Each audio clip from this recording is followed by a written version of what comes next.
When you're talking about evolution, we are talking about millions of years.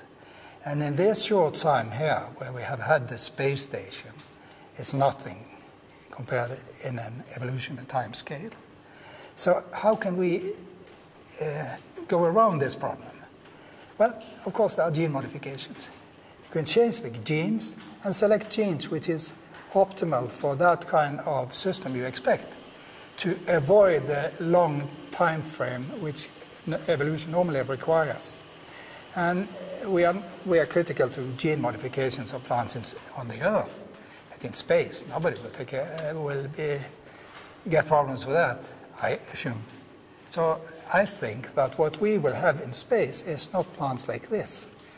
It's small cellular particles which has 90% nutrients and 10% water.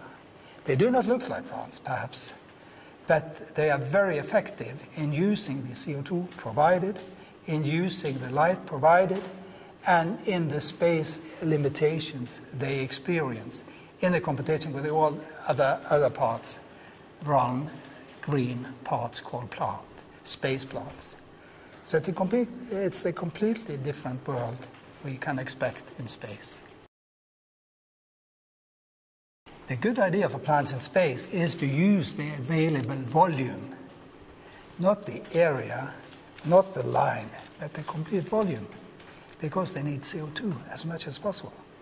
And then if they can grow in volume, independent of direction, then that's the easiest way for the plant to grow. Volume is the key word. In space, as long as we do not have gravity, unless you make an artificial gravity on the centrifuge, light will direct the plant. The stem will grow towards the light. So light will be a dominating physical parameter in space.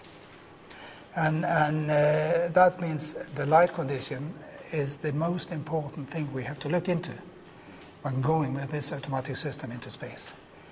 Optimal light conditions, the combination of different wavelengths, as we have here on the Earth, is important. Do we need blue light? Do we need white light? Do we need red light? So we have to make a selection between the wavelengths which we are used to on the Earth, and then develop a system with optimal light conditions, combinations.